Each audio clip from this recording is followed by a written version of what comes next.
आज के क्लास में हमारे पास 3 टॉपिक है पढ़ने को, ठीक है। और तीनों बड़ा छोटा छोटा टॉपिक है, खत्म करेंगे बहुत जल्दी हम लोग। देखिए जल्दी फटाक से। पहला टॉपिक है आपका प्रेशर इन फ्लूइड्स, उसके बाद बुआयंसी, ठीक है। उसके बाद व्हाई ऑब्जेक्ट्स फ्लोट और sink when placed on the surface of water. ये तीनों टॉपिक आपके एनसीईआरटी का है, और जैसा कि हम लोग एनसीईआरटी के अकॉर्डिंग ही चल रहे हैं तो एनसीईआरटी का ही है। और बड़ा छोटा छोटा टॉपिक है, समझते हुए चलेंगे, लेकिन कॉन्सेप्ट थोड़ा सा लंबा होने वाला है, ठीक है। टॉपिक छोटा है, लिखा हुआ भी कम है, लेकिन इसके अंदर का जो बात है वो थोड़ा सा गहरा है ना। उसको हम लोग समझने की कोशिश करेंगे। सबसे पहले हम लोग समझेंगे प्रेशर इन फ्लूइड्स के बारे में। क्या लिखा हुआ है देखिए ध्यान से। Those substances which can flow easily are called fluids. तो पहला स्टेटमेंट तो आपका फ्लूइड का डेफिनेशन ही हो गया, है ना।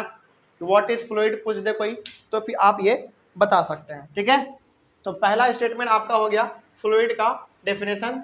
दो substance which can flow easily are called fluids, मतलब कि वो हर सबस्टांस जो इजिली फ्लो कर सकता है, यानी कि वो क्या कर सकता है, फ्लो कर सकता है, यानी कि बह सकता है, उसको हम लोग कह सकते हैं फ्लूइड्स।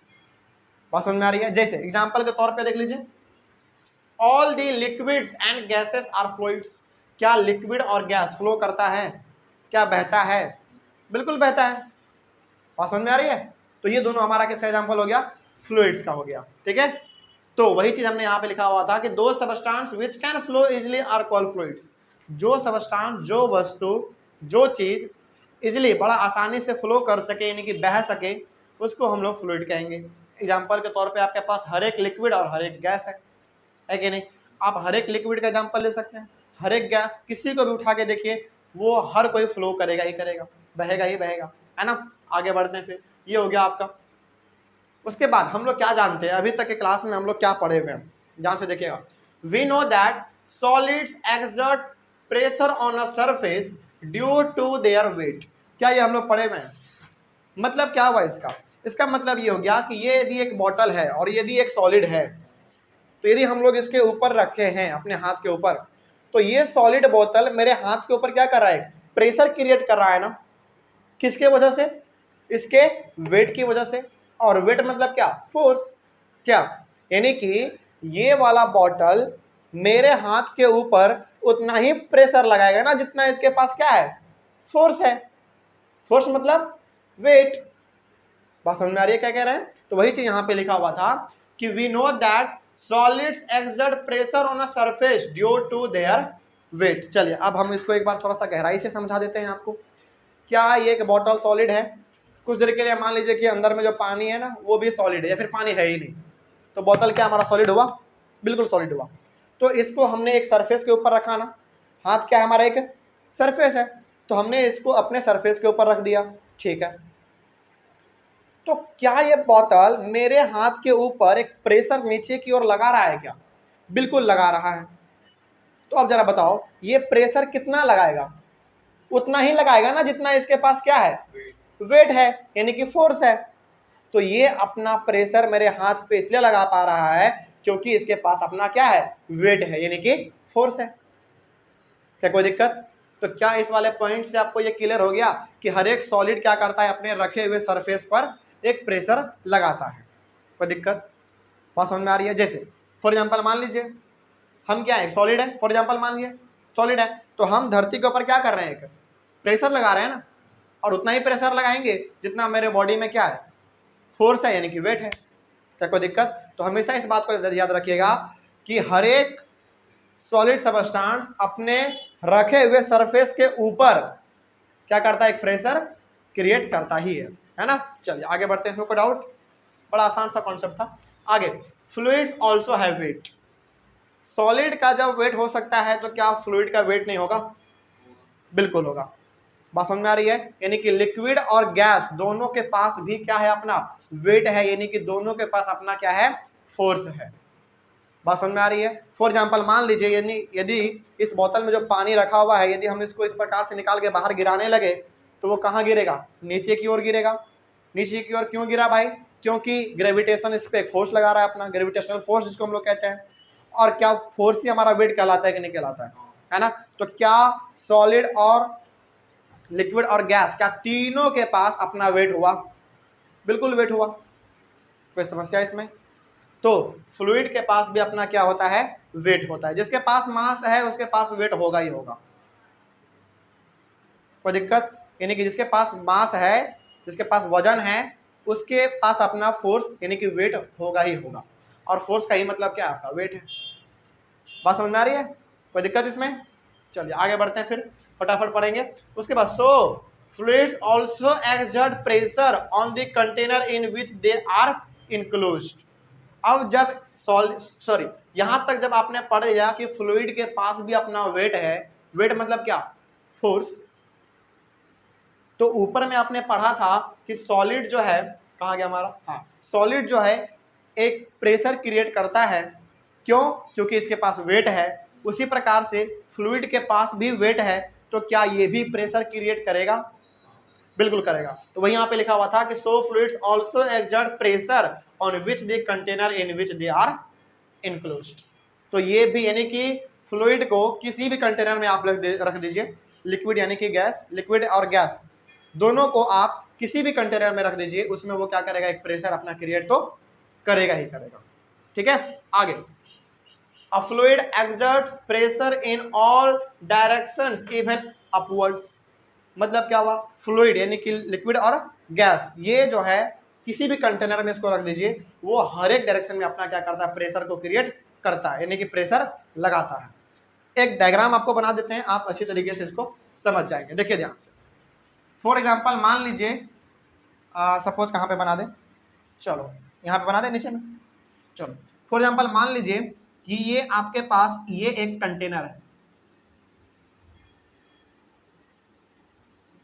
ये एक कंटेनर है, ठीक है, और इसमें आपका लिक्विड रखा हुआ है। क्या रखा हुआ है? लिक्विड रखा हुआ है। फॉर एग्जाम्पल आप मान लीजिए आपका वाटर रखा हुआ है ना, फॉर एग्जाम्पल वाटर रखा हुआ है। तो ये क्या करेगा? वाटर इस कंटेनर में जो रखा गया है, इस कंटेनर के चारों तरफ ये प्रेशर लगाएगा। मतलब कि कुछ इस प्रकार से, ये ऊपर भी प्रेशर लगाएगा, ये इधर भी प्रेशर लगाएगा, ये नीचे भी प्रेशर लगाएगा, और ये इधर भी प्रेशर लगाएगा। बात समझ में आ रही है? कोई दिक्कत इसमें? तो इसका मतलब यहां तक आपने क्या समझा? यहां तक आपने ये समझा कि हमारा जो फ्लूइड है यानी कि लिक्विड है, और जो गैस है उसके पास भी अपना एक वेट है, यानी कि उसके पास भी अपना एक फोर्स है। बात समझ में आ रही है? अब वेट है यानी कि फोर्स है, तो वो प्रेशर भी क्रिएट करेगा, है ना। और उसको जिस भी कंटेनर में आप रख दीजिएगा, उस कंटेनर के चारों डायरेक्शन में, नीचे ऊपर दाएं बाएं हर जगह पे वो क्या करेगा? अपना एक प्रेशर क्रिएट करेगा। यानी कि एक प्रकार से मानो ना, तो फ्लूइड जो होता है ना कंटेनर में, इस प्रकार से है जैसे कि उसको बंदी बना के रखा गया है। वो कंटेनर एक्सपैंड तो नहीं करता? नहीं, यदि कंटेनर आपका बहुत टाइट है तो वो प्रेशर लगाएगा तो वो एक्सपैंड नहीं करेगा। एग्जाम्पल के तौर पे आपका गैस सिलेंडर, आपके घर में जो गैस सिलेंडर आता है वो बेसिकली क्या है? आपका गैस है, उसको इतना ज्यादा कंप्रेस कर दिया गया है कि वो लिक्विड का रूप ले लिया, है ना। और आप हमेशा इस चीज को गौर करते होंगे, यदि हमारा कभी गैस लीक होता है तो फटाफट गैस बाहर निकलता है। क्यों? क्योंकि उसको ऊपर की ओर निकलने का जगह मिल गया, और गैस क्या करेगा? हर जगह अपना प्रेशर लगाएगा, लेकिन उसको रास्ता किधर मिला? ऊपर की ओर मिला, इसलिए वो ऊपर से भागना चाहेगा। यदि उसको नीचे की ओर रास्ता मिलता, छोटा सा भी यदि उसको नीचे की ओर छेद मिलता ना, तो वो नीचे से आगे भागता। दाएं में मिलता, दाएं से वो बाहर निकलता, बाएं से मिलता जगह बाएं से भागता। लेकिन हम लोग क्या करते हैं? सिलेंडर को बहुत ही टाइट से कस देते हैं, है ना, उसका ऊपर का जो ठेपा होता है वो लगा देते हैं जोर से। क्यों? क्योंकि उनको निकलने का बाहर स्पेस ही ना मिले। गैस तो प्रेशर लगा ही रहा है, वो तो चाहता ही है कि हमको थोड़ा जगह मिल जाए कि फटाक से बाहर निकल जाए, लेकिन हम लोग उसको बंद करके रखते हैं। लेकिन जैसे आप खाना बनाने के लिए चालू करते हैं, वो फटाक से सिर का आवाज करके बाहर निकलता है ना, तब हम लोग जब लाइटर जलाते हैं तब भग से जलता है। बात समझ रहे हो? तो यहां से आपने ये चीज समझ लिया कि किसी भी कंटेनर में जो हमारा फ्लूइड होता है वो बिल्कुल इस प्रकार से है जैसे कि उसको बंदी बना कर रखा गया है जबरन। वो क्या करना चाहेगा? हमेशा बाहर निकलना चाहेगा। बात समझ रहे हो? तो हमेशा इस चीज को याद रखिएगा कि फ्लूइड भी यानी कि लिक्विड हो या चाहे वो गैस हो, वो भी प्रेशर को क्रिएट करता है। अच्छा, आपने एक नाम सुना होगा, एटमॉस्फेरिक प्रेशर, सुना है? एटमॉस्फेरिक प्रेशर का मतलब क्या हुआ, हमारे चारों तरफ जो वातावरण में हवा है, एयर है, वो भी हमारे ऊपर क्या कर रहा है, प्रेशर को क्रिएट कर रहा है। लेकिन वो प्रेशर इतना कम है कि हमको पता नहीं चलता है, लेकिन प्रेशर क्रिएट करता है। ठीक है, एग्जाम्पल के तौर पे देखिए, फॉर एग्जाम्पल हमारे इस बोतल में ना थोड़ा सा पानी रखा हुआ है ना, तो ये भी जो है ना इस बोतल के ऊपर प्रेशर क्रिएट कर रहा है, लेकिन हमको पता क्यों नहीं चल रहा है, इसलिए नहीं चल रहा है पता, क्योंकि इसके बाहर का जो ये कंटेनर है ना इतना टाइट है कि इसको बाहर निकलने ही नहीं दे रहा है। ठीक है, चलिए आगे बढ़ते हैं फिर। हाँ बिल्कुल, ठीक है, चलिए आगे बढ़ते हैं फिर। अब इसमें कोई डाउट? अच्छा, इसका सबसे अच्छा एग्जांपल तो हम बताना भूल ही गए। एग्जांपल के तौर पे यदि मैं आपको बताऊं तो एग्जांपल के तौर पे मेरा है, हाँ, कभी भी हम लोग जब पूरा बोतल भर के, पूरा बोतल को भर के जब हम लोग पानी भर के फ्रिज में रखते हैं, तो उस समय पे जब हमारा वो बोतल पूरी तरीके से फ्रीज हो जाता है, जम जाता है, तो क्या आपको बोतल थोड़ा सा एक्सपेंड हुआ नजर आता है? क्यों होता है ऐसा? क्योंकि उसके अंदर क्या था, लिक्विड था ना, और लिक्विड वो इतना ज़्यादा वो ठंडा हो गया है कि अब वो थोड़ा सा वो एक्सपेंड करना चाह रहा है, यानी कि वो चाहता है कि हमको थोड़ा सा जगह मिले, हम बाहर निकले। एग्जाम्पल उसी का है ना। तो वो जो आपको बोतल फूल जाता है, वो आपको ये बता रहा है कि लिक्विड जो था उसके अंदर वो एक इतना मतलब प्रेशर लगा रहा था कि वो बाहर निकलना चाह रहा था, लेकिन आपने उसको बाहर निकलने नहीं दिया, बल्कि आपने उसको जमा दिया। किसमें? हाँ, हमारा बॉडी उसको रोक के रखा है ना। हमारे बॉडी में भी पानी अधिकतर मात्रा में है, हम तो एग्री करते हैं इस चीज को, लेकिन हमारा बॉडी एक्सपेंड क्यों नहीं कर रहा है? क्योंकि हमारा ये जो मसल्स है ना इतना कमजोर नहीं है कि पानी पिएंगे और ये फैल जाएगा, ऐसा नहीं है, ऐसा नहीं है। वो थोड़ा सा उसको दबा के रखा, गैस सिलेंडर के जैसा। समझ रहे बात को? चलिए आगे बढ़ते हैं फिर। अच्छा ठीक है, आपका एग्जाम्पल भी कहना सही था, हम एग्जाम्पल दे देते हैं ब्लड का। ब्लड भी क्या है, लिक्विड है, तो वो भी हमारे बॉडी के अंदर क्या करेगा, प्रेशर क्रिएट करेगा ना। थोड़ा सा यदि आप यहाँ पे काट के देख लीजिए, फटाक से ब्लड बाहर निकलने लगता है, निकलता है कि नहीं? क्यों निकलता है? क्योंकि ब्लड आपके बॉडी में एक फ्लूइड है, और फ्लूइड क्या करेगा, प्रेशर क्रिएट करेगा, और जैसे ही आप यहाँ पे काटिएगा उसको बाहर निकलने का मौका मिल जाएगा, इसीलिए वो फटाफट फटाफट बाहर निकलता है। तो चाहे फ्लूइड कहीं पे हो, यानी कि लिक्विड और गैस कहीं पर भी हो, वो हर जगह पर अपना प्रेशर क्रिएट तो करेगा ही करेगा। ठीक है, तो वही हमने यहाँ पे डायग्राम बना दिया। ठीक है, कोई समस्या इसमें? आगे बढ़ते हैं हम। तो ये था आपका बेसिकली प्रेशर इन फ्लूइड्स, बड़ा ही छोटा सा कॉन्सेप्ट था, ये आपको बस याद, इसमें आपको केवल ध्यान में ये रखना है ना प्रेशर इन फ्लूइड्स में, कि जिस प्रकार से सॉलिड को किसी सरफेस के ऊपर रख दो तो एक प्रेशर क्रिएट करता है नीचे की ओर, है ना, उसी प्रकार से जब लिक्विड को आप किसी कंटेनर में रखेंगे तो उसमें भी वो क्या करेगा, प्रेशर को क्रिएट करेगा। क्यों करेगा, रीजन पूछ दे तो रीजन बताएंगे ये कि सॉलिड के पास भी अपना वेट है और फ्लूइड के पास भी अपना वेट है। वेट मतलब फोर्स है ना, कोई डाउट इसमें? यानी कि वो हमेशा चाहेगा नीचे आना, यानी कि भागना चाहेगा वो हमेशा। ठीक है, तो यही चीज था इसमें। चलिए आगे बढ़ते हैं फिर। प्रेशर इन फ्लूइड्स में आपका यही चीज था। बुओयेंसी क्या होता है, ये थोड़ा सा कॉन्सेप्ट ना मजेदार है, ठीक ना, समझिए ध्यान से। The upward force exerted by the water on an object placed on it is known as upthrust or buoyant force। समझ में आ रही है? मतलब क्या हुआ इसका, आप समझेंगे, हम लोग ध्यान से समझिएगा इस चीज को। ठीक है, ये चीज समझ गए तब तो फिर बहुत अच्छा बात। चलिए हम आपको एग्जांपल बताते हैं, आपने कभी ना कभी इस चीज को अपने घर में ट्राई जरूर किया होगा, है ना। एग्जांपल के तौर पे इमेजिन कीजिए कि आपके पास एक बाल्टी है, ठीक ना, एक बाल्टी है, उस बाल्टी में आधा पानी भरा हुआ है। इमेजिन कीजिए कि आपके पास एक बाल्टी है, उस बाल्टी में आधा पानी भरा हुआ है, और आपके पास जो है ना एक प्लास्टिक का स्प्राइट का बोतल है 1 kg का। आपके पास हाथ में एक स्प्राइट का बोतल है जो कि 1 kg का है और वो खाली है। ठीक है, उसको आप क्या कर रहे हैं, अपने हाथ से ऐसे पकड़े हुए हैं, उसको बाल्टी में से डुबो रहे हैं। ठीक ना, आपने क्या किया, उस आधे बाल्टी पानी में अपने स्प्राइट के खाली बोतल को ढक्कन लगा के, टाइट से ढक्कन लगा के आपने उसको बाल्टी में से डुबो दिया। ठीक है, अब आप उसको छोड़ दीजिए। बताइए आपने क्या ऑब्जर्व किया, एक बार फिर से बताएं, एक बार फिर से बता दें। चलो इमेजिन कीजिए कि आपके सामने एक क्या है, एक बाल्टी है, उस बाल्टी में आधा बाल्टी पानी है। ठीक है, चलो उसके बाद आपके हाथ में एक खाली स्प्राइट का बोतल है, जो कि 1 kg का स्प्राइट का बोतल है, बेसिकली मार्केट में आता है, जो कि हम लोग पीते हैं अक्सर। तो वो है खाली बोतल, उसको अच्छी तरीके से टाइट कर दो, ठीक है। और उसको ना आधे बोतल आधा बाल्टी जो पानी है उसमें ऐसे डुबा दो, डुबा दो, और उसके बाद उसको छोड़ दो। क्या ऑब्जर्व किया आपने? हाँ, वो बोतल पानी के ऊपर आ गया, यानी कि हमने डाला तो नीचे, जबरन उसको नीचे करके डाल दिया, लेकिन जब छोड़ा तो वो ऊपर आ गया। क्यों ऊपर आया? अब आपके सामने हम एक कंफ्यूजन क्रिएट करने वाले हैं, ठीक है, ताकि आप इसका जवाब अच्छी तरीके से दे पाए। आपको मालूम है कि धरती हर एक ऑब्जेक्ट पर एक ग्रेविटेशनल फोर्स लगाता है ना, ठीक है। तो इस हिसाब से इसका मतलब ये हुआ कि जब आपने पानी में बोतल को डाला तो बोतल के ऊपर भी ग्रेविटेशनल फोर्स लगना चाहिए था, इसको भी नीचे जाना चाहिए था, लेकिन ये नीचे गया नहीं बल्कि पानी के ऊपर चला गया भाई। तो इसका मतलब क्या यहाँ पे ग्रेविटेशनल फोर्स लागू नहीं हुआ? यदि मान लीजिए कुछ देर के लिए ये मान के चलिए कि हम अभी तक कुछ पढ़े ही नहीं है, केवल हमको ग्रेविटेशन के बारे में मालूम है ना, डेंसिटी वेंसिटी क्या है तो आपको मालूम है, तो आप बता दिए, लेकिन उसके बारे में हम लोग जिक्र करेंगे, ठीक है। तो जब हम लोग खाली बोतल को आधे बाल्टी पानी के अंदर डाले तो वो ऊपर आ गया, और हमको मालूम है और हमने पढ़ा भी है कि ग्रेविटेशनल फोर्स हर एक ऑब्जेक्ट के ऊपर लगता है।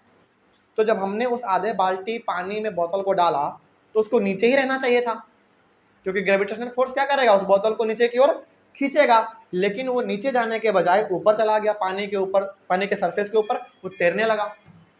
इसका मतलब क्या हुआ? इसका मतलब अब समझाएंगे आपको, ठीक ना, वो चीज आपको समझ में आ जाएगा पहले वाले स्टेटमेंट से। देखिए ध्यान से समझिएगा, दी अपवर्ड फोर्स, अपवर्ड फोर्स का मतलब क्या? ऊपर की ओर फोर्स लगने वाला। अपवर्ड का मतलब क्या होता है? ऊपर, अपवर्ड फोर्स यानी कि ऊपर लग रहा है force. The upward force exerted by the water on an object placed on it is known as upthrust और बुओयंट फोर्स। मतलब ये हो गया कि किसी भी ऑब्जेक्ट को जब आप पानी के अंदर या फिर पानी में आप रखेंगे तो पानी क्या करता है, उस ऑब्जेक्ट के ऊपर एक अपवर्ड फोर्स लगाता है, यानी कि ऊपर की एक फोर्स लगाता है। बात समझ रहे हैं क्या बोल रहे हैं हम बोल रहे हैं कि पानी के ऊपर या फिर पानी के अंदर, पानी में यदि आप किसी भी ऑब्जेक्ट को रखेंगे तो उस ऑब्जेक्ट के ऊपर पानी क्या करता है, ऊपर की ओर फोर्स लगाता है। बात समझ में आ रही है? उसी को हम लोग कहेंगे अपथ्रस्ट या फिर बुओयंट फोर्स। अपथ्रस्ट या फिर बुओयंट फोर्स, जो आपको अच्छा लगे आप वो बोल लीजिए, ठीक है। तो अब बताइए जरा ध्यान से, अब मेरे बात को ध्यान से बताइएगा और इस चीज को आप सोच के भी बताइएगा थोड़ा, ठीक है ना, विचार कीजिए। ग्रेविटेशनल फोर्स कहता है कि हम हर एक चीजों को नीचे खींचेंगे। वाटर कहता है कि मेरे पास भैया, मेरे पास भी एक फोर्स है जिसको हम लोग क्या कहेंगे, बुओयंट फोर्स या फिर अपथ्रस्ट कहेंगे। यानी कि धरती कहता है कि मेरे पास भी एक फोर्स है जिसको कि हम क्या करेंगे, नीचे खींच लेंगे, जिसके मदद से हम लोग किसी भी ऑब्जेक्ट को नीचे खींच लेंगे। वाटर कहता है कि मेरे पास भी एक फोर्स है भाई, हम क्या करेंगे, अपने फोर्स से किसी भी ऑब्जेक्ट को ऊपर भेज देंगे। तो अब बताओ जरा, फिर से सोचो कि जब हमने बोतल को डाला नीचे तो ग्रेविटेशनल फोर्स इसको क्या कर रहा था, नीचे खींच रहा था। पानी का बुओयंट फोर्स क्या कर रहा था, इसको ऊपर भेज रहा था। तो रिजल्ट आपने क्या देखा था कि बोतल ऊपर आ गया था। इसका मतलब ये हुआ कि इस बोतल में ग्रेविटेशनल फोर्स भी लग रहा है, बुओयंट फोर्स भी लग रहा है, लेकिन ग्रेविटेशनल फोर्स के कंपैरिजन में बुओयंट फोर्स क्या है, इसमें ज्यादा है। इसके वजह से ये नीचे नहीं गया बल्कि ये ऊपर चला गया। बात समझ में आ रही है? तो कुछ देर पहले तो आपको लगा होगा कि यहाँ पे तो ग्रेविटेशनल फोर्स बिल्कुल लागू नहीं हुआ। नहीं, ऐसा नहीं है। हर एक ऑब्जेक्ट पर, चाहे वो ऑब्जेक्ट पानी में हो, हवा में हो, आकाश पे हो, धरती के नीचे हो, कहीं भी हो, ग्रेविटेशनल फोर्स तो लगेगा ही लगेगा। तो इस ऑब्जेक्ट के ऊपर भी लगेगा, वो भी कॉन्सेप्ट आएगा अभी हमारा, सब लिखा हुआ है इसमें। तो जो भी ऑब्जेक्ट कहीं पर भी हो, ग्रेविटेशनल फोर्स तो लगेगा ही लगेगा। तो वही वाला एग्जांपल हम दोबारा लेना चाहेंगे आपके सामने, वही आधा बाल्टी पानी वाला, उसमें आपने बोतल को डुबाया था लेकिन वो ऊपर आ गया था ना। इसका मतलब ये हो गया कि ग्रेविटेशनल फोर्स वहां पे क्या हो रहा है, उस बोतल पे कम लग रहा है। किसके कंपैरिजन में, बुओयंट फोर्स के कंपैरिजन में, यानी कि पानी ज्यादा फोर्स लगा के उसको ऊपर भेज दे रहा है। अब यहाँ तक कोई समस्या? आगे बढ़े। चलो, तो पहला वाला बेसिकली जो आपका था ना, ये बॉइंट फोर्स या फिर अपथ्रस्ट का डेफिनेशन था, ठीक है ना। इसको बॉइंसी भी आप कह सकते हैं। आगे बढ़ते हैं। The objects appear to be less heavy when submerged in water than they are in air। ये बड़ा बेसिक सा यहाँ पे ना सेंटेंस लिखा हुआ है, इसको आप ना प्रैक्टिकल लाइफ में कभी ना कभी गौर किए होंगे। कभी भी आप किसी ऑब्जेक्ट को पानी में डालिए ना, तो उसका वजन हल्का हो जाता है। क्या आपने कभी गौर किया इसको? मतलब कि किसी भी ऑब्जेक्ट को यदि आप पानी में डालते हैं, जैसे फॉर एग्जाम्पल मान लीजिए, जैसे एग्जाम्पल के तौर पे चलिए मान लीजिए ये मार्कर है ना मेरा, अभी इसका वजन मेरे हिसाब से, यानी कि इसका वजन मेरे हिसाब से भी कितना 10 से 15 ग्राम होगा, नहीं बेसी होगा, कम से कम 30 से 40 ग्राम तो जरूर होगा, है ना, क्योंकि मार्कर इसके अंदर पूरा भरा हुआ है तो थोड़ा भारी भी लग रहा है। तो इसका वजन अभी फिलहाल मेरे हिसाब से चलो 50 ग्राम मान लो, 50 ग्राम। लेकिन जब हम इसी ऑब्जेक्ट को पानी में जाके रख देंगे ना, ऐसे ही हाथ में रखे हुए आप पानी में जाके ऐसे डुबा दिए, तो इसका वजन जो है हमको थोड़ा सा हल्का महसूस होगा। आपने कभी इस चीज को गौर किया है? मतलब कि किसी भी चीज को यदि आप पानी में रखते हैं तो पानी में ना उसका थोड़ा सा जो वजन है वो घट जाता है। या फिर आप इसको ऐसे गौर कीजिए, कभी आप गंगा जी में नहाने गए हैं तो वहां पे ना फॉर एग्जाम्पल मान लीजिए आप और आपका दोस्त है ना, तो आप खड़े रहिए और आप पहले तो आप क्या कीजिए, पानी में जाने से पहले एक बार अपने दोस्त को ऐसे उठाइए, ठीक है, बड़ा भारी लगेगा, लेकिन उसको बोले चलो अब पानी में जाके अब उसको आप उठाइए, है ना, वहां पे उनका वजन जो है ना हल्का लगेगा। कभी गौर किया इसको आपने? क्यों आप बताएंगे, लेकिन आपने कभी गौर किया इसको?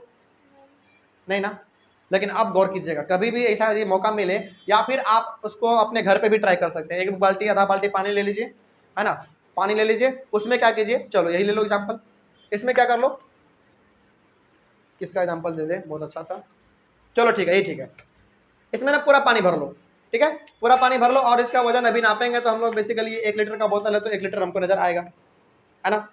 और यही पानी भरा हुआ आप इसको जाके आधा बाल्टी में जाके डुबा दीजिए और उसमें आप उसको ऐसे तौलिएगा डुबा हुआ पानी में, आप हमेशा पाएंगे कि इसका वजन जो है घट चुका है। ऐसा होता है, हमेशा होता है। मतलब कि कोई ऑब्जेक्ट एयर में, यानी कि हवा है ना हमारा यहाँ पे, उसमें किसी भी ऑब्जेक्ट का जो वजन है वो वजन, वो उसका वेट कह लीजिए, बेसिकली वेट पानी में जाकर कम हो जाता है। ऐसा क्यों हुआ अब बात करेंगे हम लोग इसके ऊपर। तो पहला बात तो वहीं पे यही चीज लिखा हुआ था यहाँ पे कि the objects appear to be less heavy, यानी कि कोई भी ऑब्जेक्ट लेस हैवी लगता है, यानी कि भारी क्या लगता है, कम लगता है। कब? when submerged in water than they are in air, यानी कि पानी में जब हम उसको डुबो देते हैं वो थोड़ा सा हल्का लगता है। किसके कंपैरिजन में? हवा के कंपैरिजन में, यानी कि खुले एनवायरनमेंट में जब हम लोग उसको देखते हैं तो थोड़ा सा भारी लगता है, लेकिन जब हम लोग उसको पानी में डुबो देते हैं तो थोड़ा सा हल्का लगता है ना। ऐसा होता है, क्यों होता है बात करेंगे अभी उसके ऊपर। It is the buoyant force which makes the heavy objects seem lighter in water। buoyant force है इसके पीछे, यानी कि कोई ऑब्जेक्ट आपको पानी में डालते ही हल्का लगने लगता है, इसके पीछे रीजन क्या है? आपका buoyant फोर्स। देखो फॉर एग्जांपल मान लो यदि ये अभी 1 kg का है, ये अभी 1 kg का है, यानी कि 1 kg मत कर लो, चलो फॉर एग्जांपल मान लो यदि ये अभी भारी लग रहा है हमको, है ना, लेकिन जब हम इसको क्या कर देंगे, पानी में से डुबो देंगे तो वही हमको ये क्या लगने लगेगा, हल्का लगेगा। मालूम है क्यों? क्योंकि पानी इसके ऊपर ये क्या कर रहा है, buoyant फोर्स लगा रहा है नीचे से ऊपर की ओर, जिसके वजह से इसको जाना चाहिए था नीचे, यानी कि भारी लगना चाहिए था, लेकिन ये जा रहा है कहाँ, ऊपर, जिसकी वजह से ये थोड़ा सा आपको जो है ना हल्का महसूस लगेगा। कोई डाउट इसमें? बात समझ में आ रही है? जल्दी बोलिए। चलो इसको ऐसे एग्जांपल के तौर पे समझ लो, जैसे फॉर एग्जांपल देखिए इसका बड़ा बेहतरीन सा। सपोज कीजिए कि इसका जो है ना, इसके ऊपर ग्रेविटेशनल फोर्स अपना लगा रहा है कितना, चलो मान लो 10 न्यूटन, ठीक है, चलो 20 न्यूटन ले लो, यानी कि ग्रेविटेशनल फोर्स इस बॉटल के ऊपर कितना लग रहा है, 20 न्यूटन का लग रहा है ना। आगे बढ़ते हैं फिर, और मान लो कि जब हमने इसको पानी के अंदर डाला, पानी के अंदर जब हमने इसको डाला तो पानी के अंदर जब हमने इसको डाला तो इसके ऊपर लग रहा है बॉइंट फोर्स, मान लो बॉइंट फोर्स लग रहा है इसके ऊपर 15 न्यूटन का। कितने का? 15 न्यूटन का। समझिएगा इस चीज को। अभी खुले एनवायरमेंट में इसके ऊपर धरती कितना का फोर्स लगा रहा है? 20 न्यूटन का। जब हमने इसको पानी के अंदर डाल दिया तो पानी इसके ऊपर कितना पॉइंट फोर्स लगा रहा है? 15 न्यूटन का लगा रहा है। तो बताओ, इसमें 15 है, इसमें 20 है ना? ये धरती वाला था और ये हमारा पानी वाला था। तो 15 इसमें भी है और 15 इसमें भी है। तो 15 को क्या कर दो? कैंसिल कर दो। नीचे 15 है, ऊपर में 20 है, तो दोनों में से 15 को क्या कर दो? कैंसिल कर दो। तो बॉइंट फोर्स तो आपके पास बचा ही नहीं। ग्रेविटेशनल फोर्स कितना बचा? 5 न्यूटन लगाना, 5 न्यूटन बच गया। अब जरा बताओ हमको कि जो ऑब्जेक्ट हमारे खुले एनवायरमेंट में 20 न्यूटन का फोर्स लग रहा था इसके ऊपर, वही पानी में कितना हो गया? 5 न्यूटन लग गया। तो क्या ये हल्का आपको लगेगा पानी में? बिल्कुल लगेगा। इसी के वजह से यानी कि थोड़ा बहुत यहाँ पे दोनों का कंट्रीब्यूशन है। ग्रेविटेशनल फोर्स तो जितना है वो तो लगेगा ही लगेगा। बॉइंट फोर्स भी क्या कर दे रहा है? ग्रेविटेशनल फोर्स को नेग्लेक्ट कर दे रहा है। जितना बॉइंट फोर्स का क्षमता है उतना जो है ग्रेविटेशनल फोर्स को वो नेग्लेक्ट कर दे रहा है, यानी कि कैंसिल कर दे रहा है, जिसके वजह से कोई भी ऑब्जेक्ट हमको पानी में हल्का लगता है। अब कोई डाउट इसमें रहेगा? बात समझ में आया? चलिए, तो बॉइंट फोर्स ही एक ऐसा फोर्स है जिसके वजह से हमको कोई भी ऑब्जेक्ट पानी में डालते हैं तो वो थोड़ा सा हल्का प्रतीत होता है ना? आगे बढ़ता है, क्योंकि ये क्या कर रहा होता है? ऊपर की ओर फोर्स लगा रहा होता है और ग्रेविटेशनल फोर्स नीचे की ओर लगा रहा होता है। ठीक है, तो इसके मदद से दोनों का कैंसिल होता है और जो रिजल्टेंट आता है वही आपको फर्क पता चलता है। ठीक है, आगे इसमें कोई डाउट? अब बात समझ में आई है? चलिए आगे बढ़ते हैं। उसके बाद every liquid exerts an upward force on the objects immersed in it। सही बात है, यानी कि हर एक लिक्विड क्या करता है? एक अपवर्ड फोर्स लगाता है, जिसको हम लोग या तो अपथ्रस्ट या फिर बॉइंट फोर्स कहते हैं। ठीक है, कोई भी ऑब्जेक्ट यदि आप पानी में डालेंगे या फिर लिक्विड में डालेंगे, किसी भी लिक्विड में, तो वो एक ऊपर की ओर फोर्स लगाएगा, जिसको हम लोग क्या कहेंगे? अपथ्रस्ट या फिर बॉइंट फोर्स कहेंगे। ठीक है, वो हर एक लिक्विड करता है। ठीक ना? आगे, the magnitude of buoyant force depends on the density of the liquid। ये वाला ना स्टेटमेंट मेरे हिसाब से आपके माइंड में घुसा ही नहीं होगा, नहीं घुसा ना? क्योंकि इस वाले स्टेटमेंट को समझने के लिए आपको ये पूरा समझना पड़ेगा। तो समझेंगे अभी, ऐसा बात नहीं है कि इसको समझेंगे नहीं, समझेंगे। समझिए आप ध्यान से, इसको क्या लिखा हुआ था इसमें, देखिए।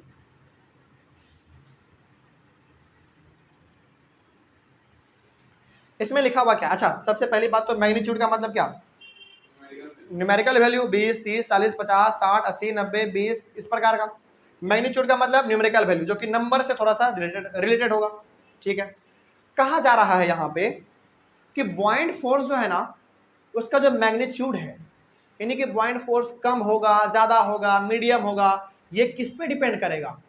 ये डिपेंड करेगा उस लिक्विड के डेंसिटी पे। बात समझ आ रही है क्या कह रहे हैं? हम कह रहे हैं कि किसी भी ऑब्जेक्ट का, सॉरी, किसी भी लिक्विड का जो बॉइंट फोर्स है वो कम होगा कि बेसी होगा, ये किस पे डिपेंड करेगा? उस ऑब्जेक्ट के डेंसिटी पे, सॉरी उस ऑब्जेक्ट के नहीं, उस लिक्विड के डेंसिटी पे डिपेंड करेगा। अब आपके मन में सवाल आ रहा होगा कि सर ये डेंसिटी क्या होता है? हमने आपको डेंसिटी का मतलब चैप्टर नंबर 1 में बताया था, केमिस्ट्री में, केमिस्ट्री के चैप्टर नंबर 1 में। चलो कोई दिक्कत नहीं, याद नहीं है तो फिर से बताएंगे कि डेंसिटी क्या होता है। देखिए, डेंसिटी का मतलब होता है, किसी भी ऑब्जेक्ट का डेंसिटी जब हम लोग बात करते हैं ना, इसका मतलब ये होता है कि उस ऑब्जेक्ट में घनत्व कितना है, मतलब कि घनापन कितना है। बात समझ में आ रही है? जैसे एग्जांपल के तौर पे यदि आपको मैं बताऊं, एक छोटा सा पत्थर लीजिए और एक इतना बड़ा पत्थर लीजिए, ठीक है, और इतना ही आप रुई लीजिए, बताओ दोनों में डेंसिटी कितनी ज्यादा किस में होगा, मतलब कि घनापन सबसे ज्यादा किस में होगा? हम इस हाथ में लिए हैं पत्थर इतना बड़ा और इस हाथ में लिए हैं हम रुई, ठीक है, तो बताओ दोनों में से ज्यादा घनापन किस में होगा, यानी कि उसके मैटर ज्यादातर टाइटली पैक किस में होंगे? पत्थर में या रुई में? पत्थर में। तो जो पत्थर में आपने कहा कि इसमें घनापन क्या होगा? ज्यादा होगा, यानी कि इसके जो पार्टिकल्स होंगे, इनके जो मैटर्स होंगे वो सारे के सारे आपस में टाइटली पैक होंगे। मतलब इसका हो गया कि इसका डेंसिटी क्या है, ज़्यादा है, और रुई का डेंसिटी कम है। कोई डाउट अब इसमें? तो डेंसिटी को समझने का मतलब सबसे अच्छा यही है, मतलब कि घनापन, घनत्व कहते हैं हम लोग उसको हिंदी में। डेंसिटी का मतलब घनत्व, मतलब कि घनापन उसमें कितना ज़्यादा है। कोई दिक्कत इसमें? आप बात समझ में आ रही है? अच्छा चलिए, अब जरा हमको आप एक बात बता दीजिए, तो पानी में और हनी में यानी कि शहद, उन दोनों में घनापन ज़्यादा किस में है? हनी में, दही सॉरी शहद में, है कि नहीं? क्योंकि शहद जब हम लोग नीचे गिराते हैं तो बड़ा धीरे धीरे गिरता है, क्योंकि उसमें घनापन ज़्यादा है, यानी कि उसका जो आपस में पार्टिकल्स है ना, जो मैटर है, वो एक दूसरे का साथ छोड़ना ही नहीं चाह रहा है, चाशनी, है ना। लेकिन पानी को गिराओ तो जल्दी गिर जाता है। यानी कि पानी और हनी में देखा जाए तो हनी का डेंसिटी क्या है? ज़्यादा, यानी कि उसमें घनापन ज़्यादा है। तो अब यहाँ पे आपके मन में मेरे हिसाब से कंफ्यूजन आ रहा होगा कि सर डेंसिटी का पॉइंट 4 से क्या लेना देना है कि नहीं? मतलब ये हो गया कि किसी भी ऑब्जेक्ट का जो डेंसिटी है, बात समझ आ रही है? चलो लिक्विड का लेते हैं हम लोग, यहाँ पे लिक्विड पढ़ रहे हैं तो लिक्विड का ले लेते हैं एग्जाम्पल। मतलब कि कोई भी लिक्विड कितना पॉइंट फोर्स लगाएगा, यानी कि अपवर्ड डायरेक्शन में कितना वो फोर्स लगाएगा, ये डिपेंड करता है उसके डेंसिटी पे। मतलब कि यदि उस लिक्विड में घनापन ज्यादा है तो ज्यादा लगाएगा क्या, ऐसा कुछ बताइए जरा। नहीं मतलब अभी तो बताएंगे, लेकिन फिलहाल अभी यहां तक में आप ये समझिए, उधर वही चीज लिखा हुआ है, वही चीज है, उसके लिए डीपली डिस्कस करेंगे हम। मतलब इसका ये हो गया इस वाले पॉइंट का कि किसी भी लिक्विड में डेंसिटी कम है कि ज़्यादा है, डेंसिटी के ऊपर ही डिपेंड करेगा कि वो लिक्विड कितना पॉइंट फोर्स लगाएगा, ठीक ना। अब ऐसा कैसे हुआ अभी हम लोग बात करेंगे, ठीक ना। अब फिलहाल इस वाले पॉइंट को आप अपने माइंड में रखेंगे, ठीक ना, और ये वाला पॉइंट आपको ज़्यादा क्लियर तब हो जाएगा जब हम लोग उधर वाले को पढ़ लेंगे, ठीक है। चलिए अब जरा देखिए ध्यान से, डेंसिटी का डेफिनेशन यहाँ पे लिखा हुआ है। Density of a substance is defined as the mass per unit volume. मतलब कि डेंसिटी का यदि आपको फॉर्मूला लिखना हो, डेंसिटी बराबर मास बाई वॉल्यूम, ये होता है आपके डेंसिटी का फॉर्मूला। बस यही चीज उसमें लिखा हुआ था, उसमें उतना दिमाग नहीं लगाना है। यानी कि किसी भी ऑब्जेक्ट का यदि आपको डेंसिटी निकालना हो, यानी कि उसमें कितना घनापन है, तो उसका क्या कर दीजिए, मास लिखिए और उसके वॉल्यूम से उसको डिवाइड कर दीजिए। ऐसा यूनिट आप बताइए, इसका ऐसा यूनिट बताइए, केजी,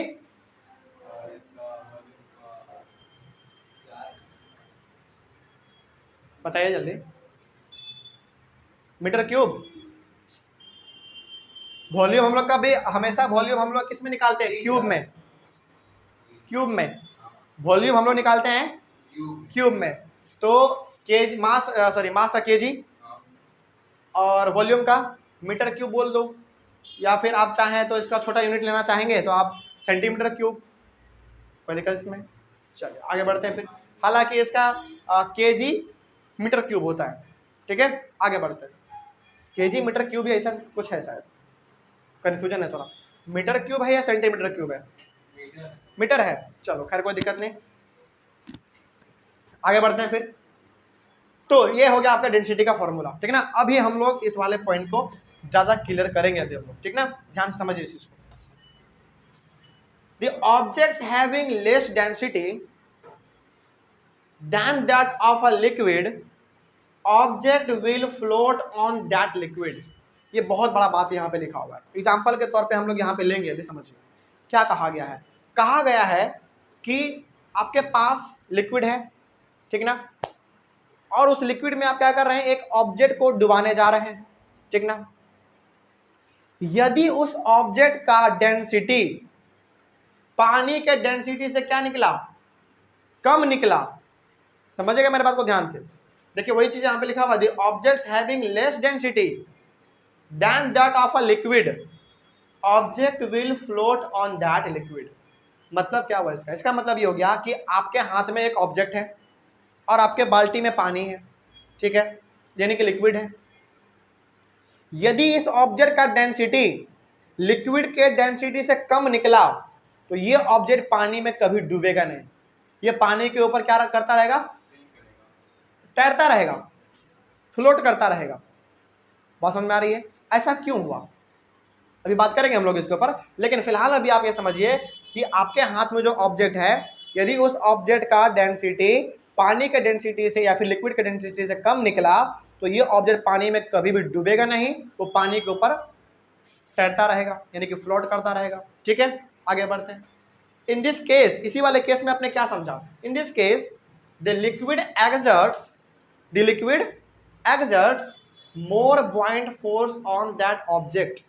अब ऐसा हुआ क्यों, इस ऑब्जेक्ट का डेंसिटी कम था लिक्विड के डेंसिटी से, तो ये फ्लोट क्यों किया, यानी कि ये तैरा क्यों? ऐसा इसलिए हुआ क्योंकि जो लिक्विड है उसका डेंसिटी क्या था, ज्यादा था, तो वो ज्यादा बॉइंट फोर्स लगा रहा है अपवर्ड डायरेक्शन की ओर, यानी कि इस ऑब्जेक्ट की ओर क्या लगा रहा है, वो ज्यादा फोर्स लगा रहा है, जिसके वजह से ये ऊपर में ही तैरता रहेगा, नीचे कभी नहीं जाएगा। तो यहां से आपने किस पॉइंट को कैच किया, यहां से आपने कैच इस पॉइंट को किया कि जिस लिक्विड का डेंसिटी ज्यादा होगा वो बॉइंट फोर्स ज्यादा लगाएगा। चलिए एक बार फिर से समझा रहे हैं क्योंकि ये बहुत इंपॉर्टेंट है, समझिए ध्यान से। आपके हाथ में क्या है, एक ऑब्जेक्ट है और आपके पास क्या है, एक बाल्टी में कोई भी लिक्विड है, कोई भी लिक्विड हो सकता है, ठीक ना, वो पानी हो सकता है, दूध हो सकता है, या फिर आपका शहद हो सकता है, शुगर सोल्यूशन हो सकता है, सॉल्ट सोल्यूशन हो सकता है, कुछ भी हो सकता है। बस आपके पास क्या है, बाल्टी में लिक्विड है, ठीक है, आपके पास एक ऑब्जेक्ट है हाथ में, सपोज कीजिए। यदि इस ऑब्जेक्ट का डेंसिटी लिक्विड के डेंसिटी से कम निकला तो ये ऑब्जेक्ट उस लिक्विड में कभी भी डूबेगा नहीं। क्यों नहीं डूबेगा, इसलिए नहीं डूबेगा क्योंकि उस लिक्विड का डेंसिटी क्या है, इस ऑब्जेक्ट के डेंसिटी से क्या है, ज्यादा है, और जिस लिक्विड का डेंसिटी ज्यादा होगा वो लिक्विड बॉइंट फोर्स ऊपर की ओर ज्यादा लगाएगा, ये बात हमेशा याद रखिएगा। तो उस लिक्विड का क्या था, डेंसिटी ज्यादा था, तो ऊपर की ओर क्या लगाएगा, बॉइंट फोर्स, वो भी ज्यादा। इसी के वजह से अब जैसे मान लो आपके पास नीचे बाल्टी रखा हुआ है, उसमें कोई लिक्विड है, उसमें इसको आप क्या कर रहे हैं, डाल दिए हैं, लेकिन लिक्विड क्या कर रहा है, बॉइंट फोर्स बहुत लगा रहा है ऊपर की ओर, लगातार लगाते जा रहा है, तो क्या कभी भी ये लिक्विड में डूबेगा, कभी नहीं डूबेगा, ये हमेशा तैरता रहेगा, है ना। तो यहां तक आपने ये चीज तो समझ लिया होगा मेरे हिसाब से कि जिस लिक्विड का डेंसिटी ज्यादा होगा वो लिक्विड बॉइंट फोर्स सबसे ज्यादा लगाएगा, यानी कि उसमें ऑब्जेक्ट हमारा कम डेंसिटी वाला नहीं डूब सकता है। कोई डाउट इसमें, बात समझ में आया? चलो आगे बढ़ते। अच्छा, अब मेरे हिसाब से अब ये वाला पॉइंट आप समझ गए होंगे, क्या लिखा हुआ है, आप जरा देखिए ध्यान से। द मैग्नीट्यूड यानी कि numerical value, the magnitude of a बॉइंट force depends on the density of the liquid. अब समझ गए बात को, यानी कि लिक्विड का जो डेंसिटी होगा उसके ऊपर डिपेंड करेगा, लिक्विड का जो डेंसिटी होगा उसके ऊपर डिपेंड करेगा बॉइंट फोर्स कम लगेगा कि बेसी लगेगा। अब जरा बता दीजिए हमको, पहले वाले केस में जो आपने इन दोनों पॉइंट में पढ़ा उसमें आपने क्या पढ़ा कि जिस लिक्विड का डेंसिटी ज्यादा होगा बॉइंट फोर्स क्या करेगा, वो ज्यादा लगाएगा। तो क्या हमने यहाँ पे बात सही लिखा है कि the magnitude of बॉइंट force depends on the density of the liquid, यानी कि जिस लिक्विड का डेंसिटी ज्यादा होगा उसमें बॉइंट फोर्स ज्यादा लगेगा। अब तो क्लियर, आगे बढ़ सकते हैं। चलिए अब आपके पास फिर ये दोनों पॉइंट है, बिल्कुल इसका उल्टा वाला है ना। आगे बढ़ते हैं। The objects having more density than that of a liquid object will sink in that liquid. मतलब क्या हुआ इसका, इसका मतलब ये हो गया कि फिर से आपके हाथ में क्या है, एक ऑब्जेक्ट है, कुछ भी हो सकता है वो ऑब्जेक्ट, और आपके बाल्टी में लिक्विड है, वो लिक्विड किसी भी चीज का हो सकता है, ठीक ना। अगली बार इस ऑब्जेक्ट का डेंसिटी ज्यादा है लिक्विड के डेंसिटी से, यानी कि बाल्टी में जो आपका लिक्विड है उसका डेंसिटी क्या है, कम है, लेकिन इसका डेंसिटी ज्यादा है। तो जब हम लोग उस लिक्विड में इस ऑब्जेक्ट को डालेंगे ना तो ये नीचे जाके बैठ जाएगा, यानी कि डूब जाएगा। बताओ क्यों हुआ ऐसा? ऐसा इसलिए हुआ क्योंकि इसका डेंसिटी क्या है, ज्यादा है उस लिक्विड के डेंसिटी से। अभी तो आपको हित मालूम चल रहा है ना, लेकिन सेकंड वाला केस पढ़िए आपको और क्लियर हो जाएगा। क्या है सेकंड वाला? इन दिस केस, इस वाले केस में, in this case the liquid exerts less buoyant force on the object. तो यहां से आपने एक पॉइंट और कैच कर लिया होगा, मेरे हाथ में जो ऑब्जेक्ट था उसका डेंसिटी क्या था, क्या था उसका डेंसिटी ज्यादा था इस बार, है ना, और लिक्विड का डेंसिटी क्या था, कम था। लिक्विड का समझिएगा इस चीज को, पॉइंट को कैच कीजिएगा, लिक्विड का डेंसिटी कम था, मेरे ऑब्जेक्ट का डेंसिटी ज्यादा था। तो हमने जब इसको उसमें डुबाया ना तो वो जाके डूब गया, पूरा नीचे जाके लिक्विड में बैठ गया नीचे। ऐसा इसलिए हुआ क्योंकि लिक्विड का डेंसिटी क्या था, कम था, और लिक्विड जब भी लिक्विड का डेंसिटी कम होगा वो कम buoyant फोर्स लगाएगा ऊपर की ओर, यानी कि जब वो कम फोर्स ऊपर की ओर लगाएगा तो इस ऑब्जेक्ट को तो वो ऊपर में रोक ही नहीं पाएगा, वो तो नीचे आ जाएगा। क्यों? क्योंकि जो फोर्स लगा रहा है वो बहुत ही कम है, ना के बराबर है, इसी के वजह से ये ऊपर में ना रहने के बजाय नीचे आके बैठ जाएगा ऑब्जेक्ट।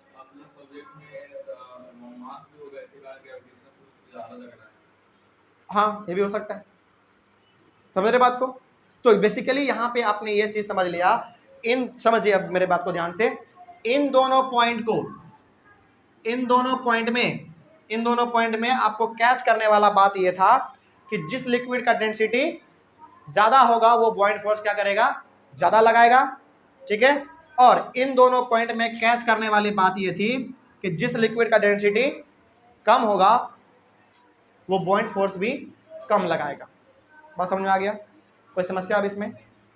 जल्दी बोलो, कोई दिक्कत नहीं ना।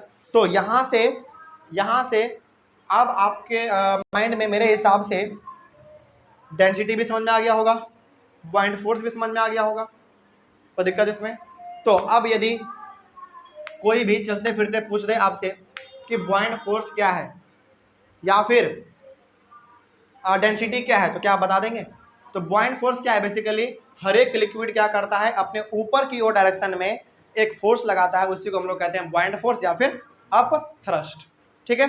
और यदि कोई डेंसिटी कहते तो क्या बताएंगे आप? डेंसिटी का मतलब बताएंगे घनत्व, यानी कि किसी भी ऑब्जेक्ट में घनापन कितना है, घनापन ज्यादा होगा तो डेंसिटी उसका क्या होगा, ज्यादा होगा, घनापन कम होगा तो ऑब्वियस सी बात है उसका डेंसिटी कम है।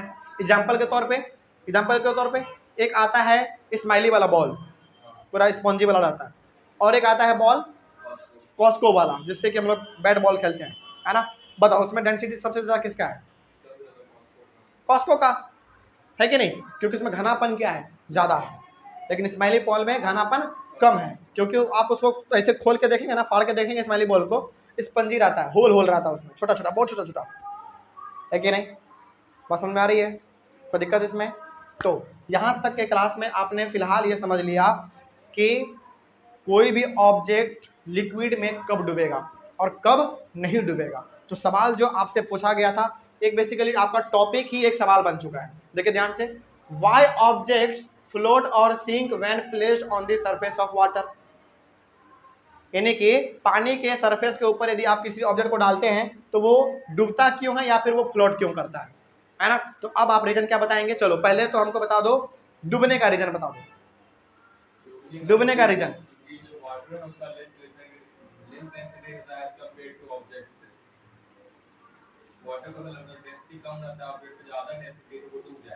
हाँ, डूबने का रीजन यहाँ पे ये है, डूबने का कारण ये है कि जो ऑब्जेक्ट को आप लिक्विड में डुबा रहे हैं ना, उस ऑब्जेक्ट का जो डेंसिटी है वो क्या है, ज्यादा है, और लिक्विड का डेंसिटी कम है।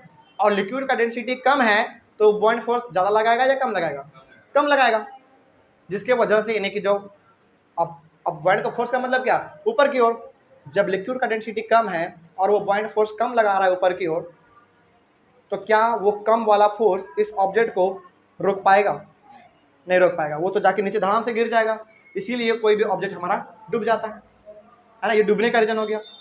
अब बताओ कोई ऑब्जेक्ट डूबता क्यों नहीं है, यानी कि वो फ्लोट क्यों करता है? बिल्कुल सही, हाँ। इस डूबने का फ्लोट करने का रीजन ये आप बताएंगे कि जो हमारे पास ऑब्जेक्ट है उस ऑब्जेक्ट का जो डेंसिटी है वो डेंसिटी कम है एज कॉम्पेयर टू लिक्विड, यानी कि लिक्विड का डेंसिटी क्या हो गया, ज्यादा हो गया, इसका डेंसिटी कम हो गया। और जया बताइए हमको, जिस लिक्विड का डेंसिटी ज्यादा होगा वो buoyant फोर्स कम लगाएगा या ज्यादा लगाएगा? ज्यादा लगाएगा। ज़्यादा लगाएगा। अब जब वो बॉइंट फोर्स ज़्यादा लगाएगा, यानी कि फोर्स वो ऊपर की ओर ज़्यादा लगा रहा है, तो ये ऑब्जेक्ट को कभी नीचे आने ही नहीं देगा। ये आना चाहेगा नीचे, लेकिन ये नीचे से फोर्स लगा के इसको ऊपर कर देगा। इसी की वजह से ये हमेशा क्या होता रहेगा, ऊपर में तैरता रहेगा। तो जिस लिक्विड का डेंसिटी ज़्यादा, वो बॉइंट फोर्स भी ज़्यादा लगाएगा, जिस लिक्विड का डेंसिटी कम, वो बॉइंट फोर्स भी कम लगाएगा। अब याद रहेगा। चलो अब इसका ना एक दो हम लोग प्रैक्टिकल एग्जांपल देख लेते हैं, ठीक है ना। जैसे हम लोग देखते हैं कि हमारा बहुत बड़ा बड़ा जहाज जो है आसानी से पानी के ऊपर तैर लेता है, आसानी से पानी के ऊपर तैर लेता है। रीजन बताओ।